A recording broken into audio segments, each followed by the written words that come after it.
Alors, The Mandalorian. Donc, j'avais acheté les albums de 48 pages qui étaient sortis. Alors, le premier était sorti il y a un an, le deuxième est sorti en même temps que ça. J'ai pas lu le deuxième encore. Le premier couvrait toute la première saison en 48 pages. Donc, enfin, il y avait du sabrage, voilà, il y avait des ellipses, il y avait beaucoup de choses. C'était hyper enfantin en plus comme écriture, même si ça respectait le fil de l'histoire. Et bien ça c'est la même chose, mais en beaucoup mieux écrit et en beaucoup plus approfondi. Euh, un épisode du comics américain couvre un épisode de la série télé. Euh, Il n'y a pas de surprise pour ceux qui ont vu les épisodes, mais ça respecte vraiment l'histoire.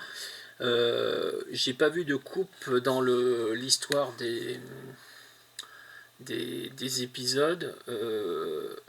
Ça va peut-être un peu vite sur certains aspects, mais bon, c'est clairement au-dessus des versions, on va dire, enfantines.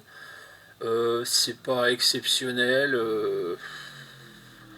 Ouais, j'achèterai la suite parce que c'est encore une fois c'est bien dessiné.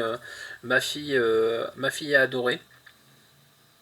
Moi, je n'ai pas détesté, donc voilà.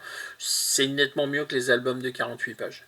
Euh, je pense que le second album de 48 pages, je le ferai rapidement après avoir fini Kangwar pour pouvoir avoir une comparaison. Mais bon, je pense que c'est pareil, ça va couvrir toute la deuxième saison en 48 pages, donc il va y avoir pas mal de sabrage dans l'histoire.